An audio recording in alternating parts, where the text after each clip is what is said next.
akumva gutaka kw'abayitakira. Reka mvugane n'uyu mubyeyi cyangwa se n'aba babyeyi Mana yanyeretse bafite babyaye abana bigira mu biyobyabwenge, bigira mu bujura, aba bana bahora muri gereza, aba bana bahora mu ruserero, aba bana bahora bakatakata, aba bana nta kintu bagufasha mu rugo, aba bana nta kintu bakumarira, ndetse harimo n'abazinduka ukabona n'abantu bagaragara, ukabona abantu bambaye neza ariko ari ibisambo.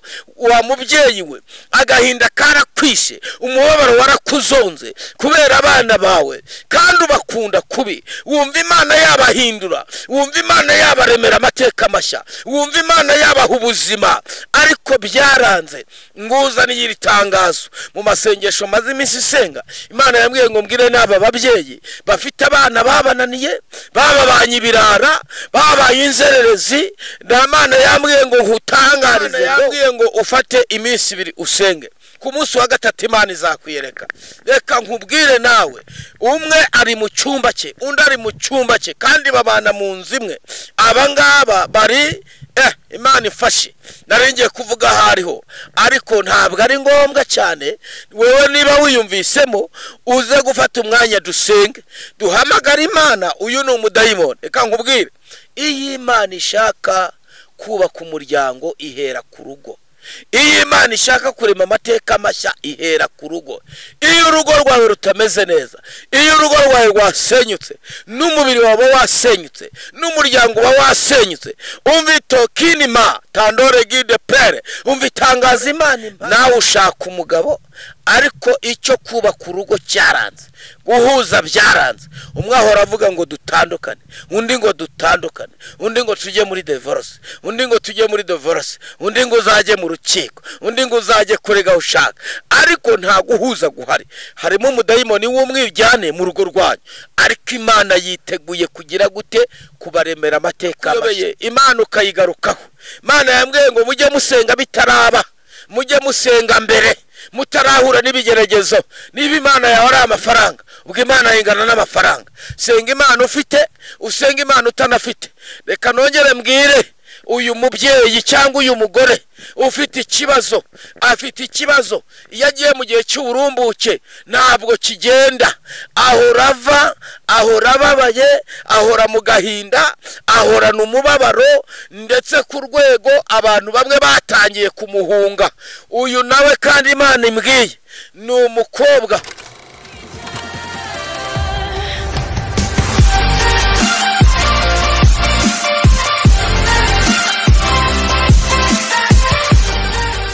Mwese kandi ngushimire aho uherereye hose impande zigize iyi si dutuye kwa Renye. Kakubwire ngo wakoze subscribe Imana igoreze umugisha, naho tarakora subscribe share comment kugira ngo kugenda neza cyane.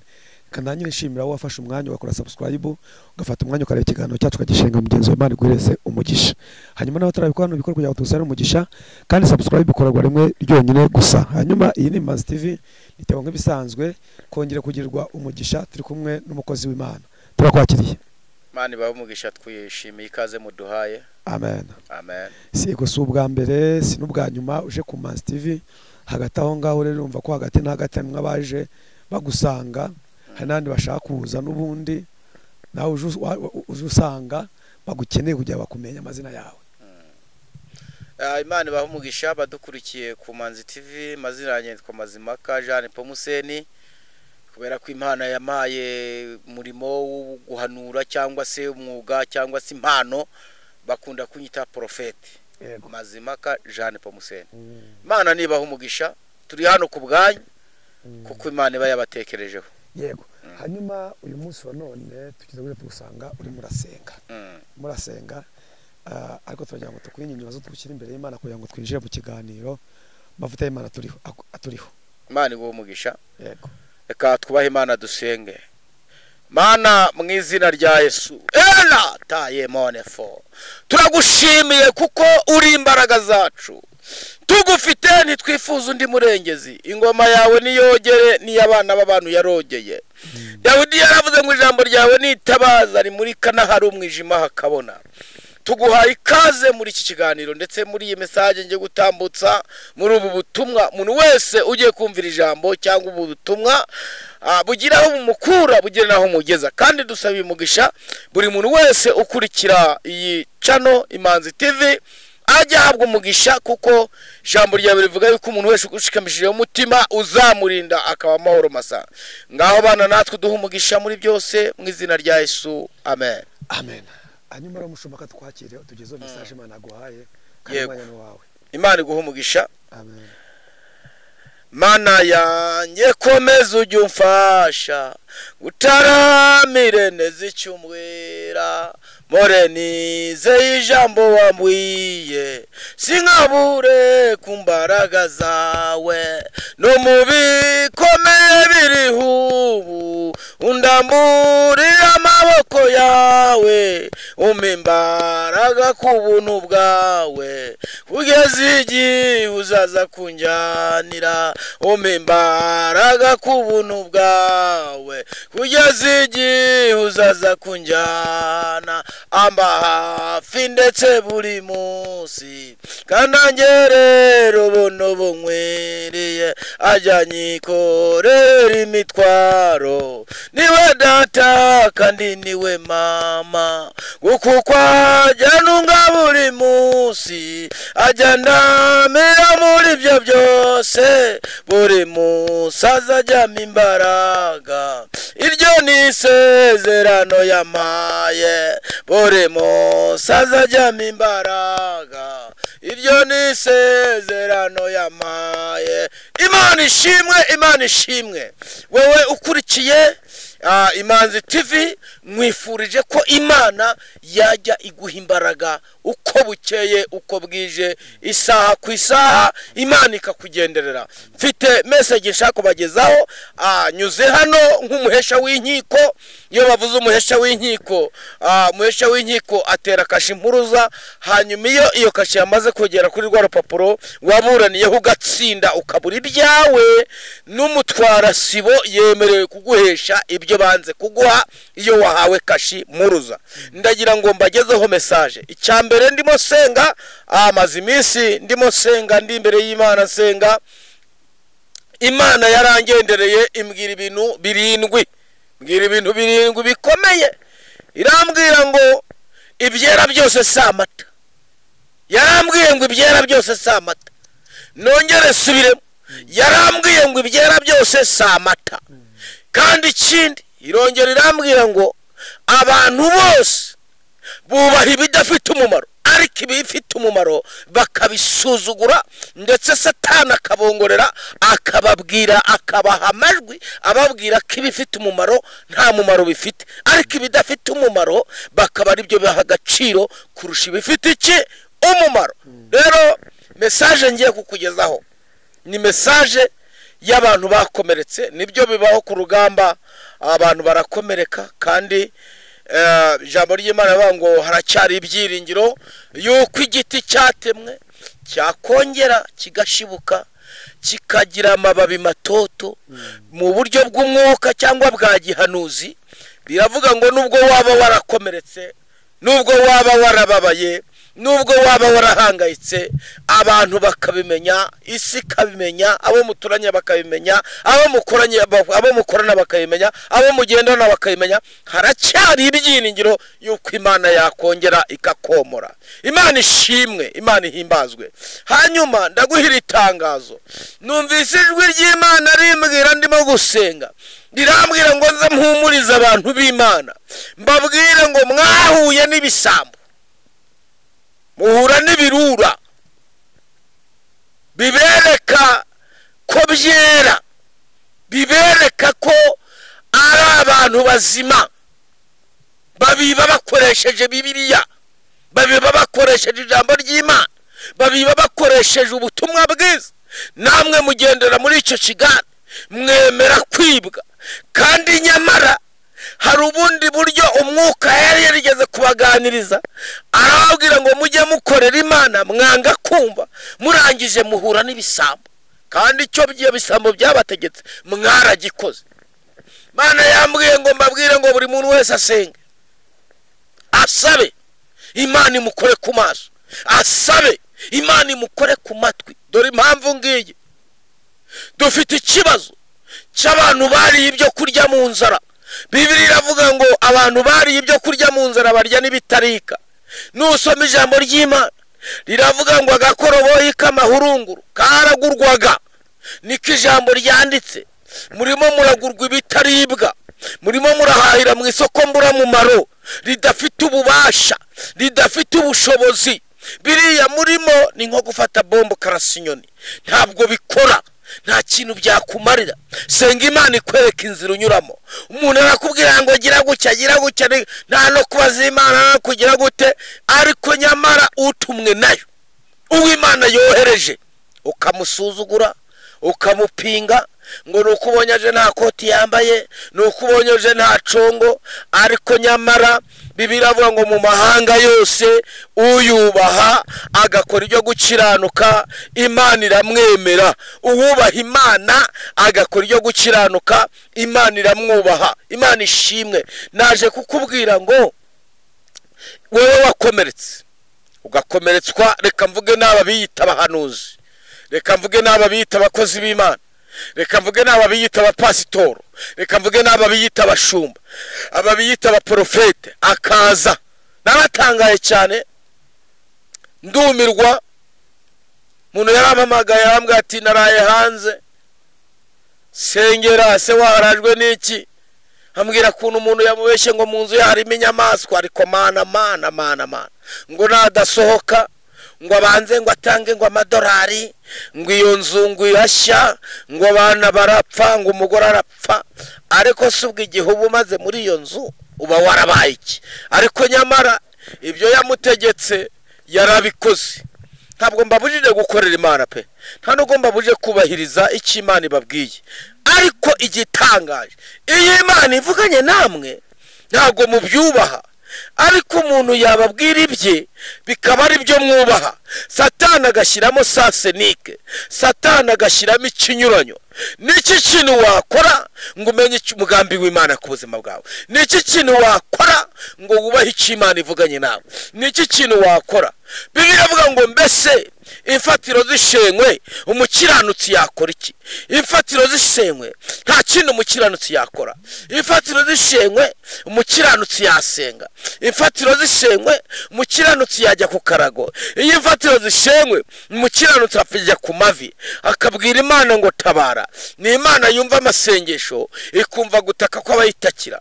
Reka mvugane n'uyu mubyeyi cyangwa se n'aba babyeyi Imana yanyeretse bafite babyaye abana bigira mu biyobyabwenge, bigira mu bujura. Aba bana bahora muri gereza, aba bana bahora mu rusereru, aba bana bahora bakatakata, aba bana nta kintu bagufasha mu rugo, aba bana nta kintu bakumarira. Ndetse harimo n'abazinduka ukabona n'abantu bagaragara, ukabona abantu bambaye neza, ariko ari ibisambo.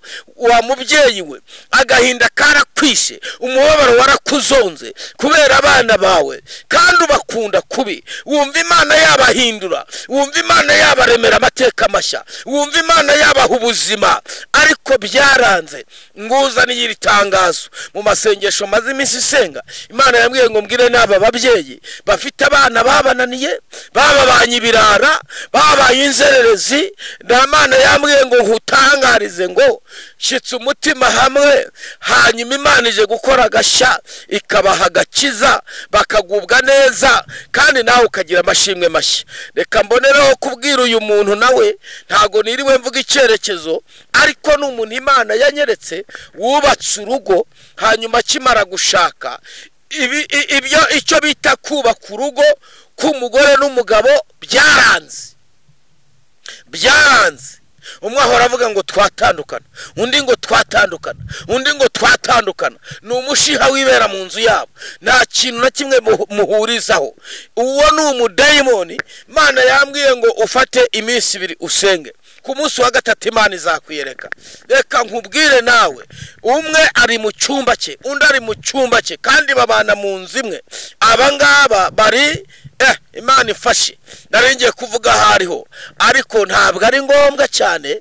Wewe niba wiyumvisemo uze gufata umwanya dusenge, duhamagara Imana. Uyu ni umudayimoni. Reka nkubwire, iyi Imana ishaka kubaka umuryango ihera ku rugo. iyo Imana ishaka kurema amateka mashya ihera ku rugo. Iyo urugo rwawe rutameze neza, iyo urugo rwawe rwasenyutse, n'umubiri wawe wasenyutse, n'umuryango wawe wasenyutse, umva itokinima tandore gide pere, umva itangaza Imana impaye mubyeyi, umva itangaza Imana impaye nawe mugabo, umva itangaza Imana impaye. Imana irashaka kubaka ibitazasenywa n'abantu. Imana irashaka kubaka ibitazasenywa n'imbaraga z'amaboko y'abana b'abantu. Kuko kubako kw'Imana mbonye kubageraho, mbonye kubazaho, mbonye kubageraho, mbonye kubakoraho. Iryo tangazo ndari guhaye wowe urimo kwiyumva, wowe urimo kwiyumva washatse umugore nawe ushaka umugabo, ariko icyo kubaka urugo cyaranze, guhuza byaranze. Umwe ahora avuga ngo dutandukane, undi ngo dutandukane, undi ngo tujye muri divorce, undi ngo tujye muri divorce, undi ngo uzajye mu rukiko, undi ngo uzajye kurega ushaka, ariko nta guhuza guhari. Harimo umudayimoni w'umwiryane mu rugo rwanyu, ariko Imana yiteguye kugira gute? Kubaremera amateka mashya. Imana yiteguye kububakira, Imana yiteguye kubaremera ubuzima. Reka nange iri tangazo ku bantu bamaze igihe kinini, n'abantu ngo bafite amadeni yanze kurangira, amadeni yabaye amadeni ku buryo bamwe nabonye bahinduye n'inzira banyuragamo. Imana yambwiye ngo pfuka musenge, yakubwiye kuyikorera urabyanga, none urimo urayisaba uyibwira ngo nyishyurira. Iyo wabonye umugisha Imana uyitera umugongo, byaba byakuyobeye Imana ukayigarukaho. Imana yambwiye ngo mujye musenga bitaraba, mujye musenga mbere mutarahura n'ibigeragezo. Niba Imana yawe ari amafaranga, ubwo Imana yingana n'amafaranga. Senga Imana ufite, usenga Imana utanafite. Reka nongere mbwire uyu mubyeyi cyangwa uyu mugore ufite ikibazo, afite ikibazo. Iyo agiye mu gihe cy'uburumbuke ntabwo kigenda, ahora ava, ahora ababaye, ahora mu gahinda, ahorana umubabaro, ndetse ku rwego abantu bamwe batangiye kumuhunga. Uyu nawe kandi Imana imbwiye ni umukobwa ujya muri ibyo bihe byanyu byarangiza bikaza ibice ubundi agaheba bikamara igihe kinini. Imana yambwiye ngo ni umudayimoni ukurwanya, ni ibintu baguteze, ni ibintu bakuroze. Kandi reka nkubwire uyu mudayimoni aguteza gukunda abagabo. Uyu mudayimoni aguteza gukunda abagabo, kumva wasambana, ukumva buri munsi waba uri kumwe n'umugabo, ukumva buri saha waba uri kumwe n'umugabo. Uyu ni umudayimoni. Imana ikufashe, Imana ikugirire neza, Imana nikurengere, Imana nikugirire neza. Abangaba bafite amadeni nabwiwe ngo niwitwara neza, kubahiriza amabwiriza Imana iguhaye, Imana izakugirira neza, Imana izakwishyurira. Nta cyamunara iri mu biganza byawe, nta cyamunara iri iwawe, oya, ahubwo Imana ikugirire neza. Imana yanyeretse abantu bagiye gusezererwa mu kazi, nabo bimenyetso batangiye kwibona. Korera ahantu hakomeye ndetse uhembwa n'amafaranga menshi, ariko Satani yamaze gusinya ko kazi ugomba kukavaho, abandi bakagakora. Reka nkubwire, ibintu ubikinishe, ibintu ubifate minenego, nudasenga uzasengera. Ndabikubwiye, nkubwije ukuri, ibi bivuze mbabaye. Ni ubutumwa Imana yamaye ngomba kugeza ku bantu bose batuye iyi si. Imana iri kuntangariza ikambwira ngo mwanze kumva, mwanga kuyikoreramo, niyo mpamvu ije kwikoreramo. Imana yambwiye ngo nkubwire ngo ibyo mwasezeranye wigeze ubikora, none urimo urishyuza iki? Urimo kwishyuza iki? Ndagira ngo nze kubasengera. Imana yambwiye umuntu ukunda kugira ikintu cy'ubwoba, mutima ukumva uratera ku buryo niyo bugorobye atajya hanze wenyine. Ubwoba afite ni ubw'abadayimoni. Hari uburinzi bw'Imana bukuriho, ariko Satani yaguteje ubwihebe, aguteza abazimu batuma ugira ubwoba ku buryo ubona n'igicucucucu ukumva wakwiruka. Ndagira ngo nze gusengera muri ibyo byiciro Imana yampaye, ntabwo ndi burenga aho ngaho. Niba uhari ukaba wicaye muri biro, ukaba uri mu modoka ugenda, ukaba wicaye muri parikingi cyangwa se aho ukorera hari hose, aho ngaho ucururiza mu kazi ukora, ndagira ngo dufate akanya dusenge. Imana ishobora byose, Imana ishobora byose. Yabwiye Gideyoni iramubwira ngo wa munyembaraga we, rero nawe ubwawe nubwo ubona imbaraga zamaze kurangira, ariko hari ubuzima, haracyari ukubaho, haracyari ubuzima, haracyari imibereho. Ndagira ngo dusengane kuko Imana ishobora byose. Niba wumva Imana ishobora byose, fata umwanya usenge, ubwire Imana ngo niki cyakorwa kugira ngo mbone ubutabazi buvuye iwawe. Nta handi wabariza. Imana yagiye itabara abantu batandukanye. Yarengeye Hana, baramwise Ruvuma. Imana irengera Sara, baramwise Ruvuma. Imana irengera Moridekayi, babona bitazahinduka, imushyira ku ifarashi, imutembereza mu murwa wose, kandi atemberezwa n'umuntu ukomeye, kandi ntibyarangiriraho, agenda amuririmbira avuga ngo dore umwami akunze kubaha, bazajya bamugenza batya. Hari ibintu Imana yakora nawe ubwawe Imana ikaguteturura.